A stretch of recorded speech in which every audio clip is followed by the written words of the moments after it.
Are you thinking about studying at a Canadian college or a university? Well, Canada has many fantastic options. Not only will a degree from a Canadian school help launch your career, it can also be the first step in immigrating to Canada. I'm here to tell you how that can be done, so let's get started.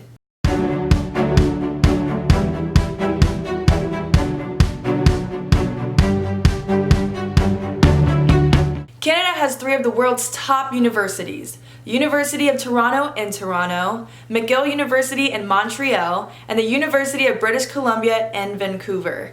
All of these cities offer amazing opportunities to explore local culture, fantastic food, and the great outdoors. If you're interested in a rural or smaller college, the University of Western Ontario or Queen's University can offer you a world-class education. Studying in Canada is not just about the school that you attend, it's about the experiences that you have while there. Studying in Canada will require that you apply for a study permit. The first step is to apply and be accepted to a Canadian school. This means that you will need to spend some time deciding what school is the best fit for you. There are several factors to consider when selecting a school. Number one, are you interested in living in a large city or small town? Think about what environment you prefer to live in and what it means for cost of living. Number two, what degree programs are they offering? Certain schools will offer or specialize in specific programs. Number three, what language are the classes in? Canada has areas that are predominantly French or English and some that are bilingual.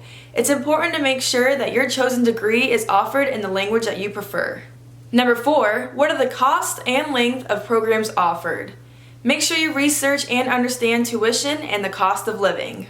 And number five, what type of extracurricular activities does a school offer? Pick a school that has activities that best suit you even outside of classes. Once you have decided on a school, you will then need to apply for that school. If you are accepted, the school will provide you with an acceptance letter. That letter will play an important role in your application for a study permit. In order to apply for a study permit, there are a few steps. First, you'll need to show that you will leave Canada when your study permit expires.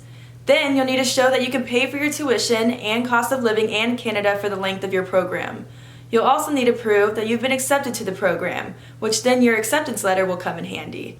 And finally, you'll need to demonstrate that you are not a threat to Canada, that you are in good health and a law-abiding citizen in your home country. There are two different outcomes for your study permit application. We will cover what happens when you are awarded a permit first. Once your permit has been approved and you have received your study permit, you can then move to Canada and begin your course of study. If you are granted a study permit, you can stay in Canada for the length of time that's specified on your permit. Typically, this is the length of your program. If you decide that you want to work while studying, this is allowed in certain cases. You would need to work on campus, work as a part of your program, conduct research or participate in a postdoctorate fellowship, or work after graduation in a field that relates to your program. If your application has been denied, don't be discouraged. There still may be options available to you. Typically, when an application is denied, it's because you did not satisfy the requirements for the permit. This could mean that you did not show that you are willing to leave Canada once your program ends, or that you didn't have the amount of money to cover your stay in Canada. Usually, you will receive a letter stating why you've been rejected for the permit.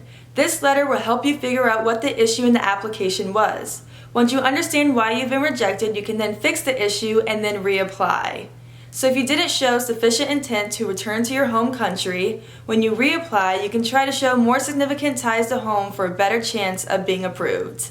Although you could appeal the decision, it is usually quicker and less expensive to simply reapply once you've corrected the issues that led to rejection the first time.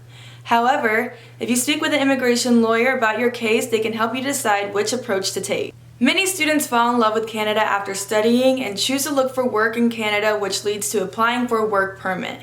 Once you have studied and worked in Canada, you have many options for applying for Canadian permanent residency, like provincial nominee programs or express entry.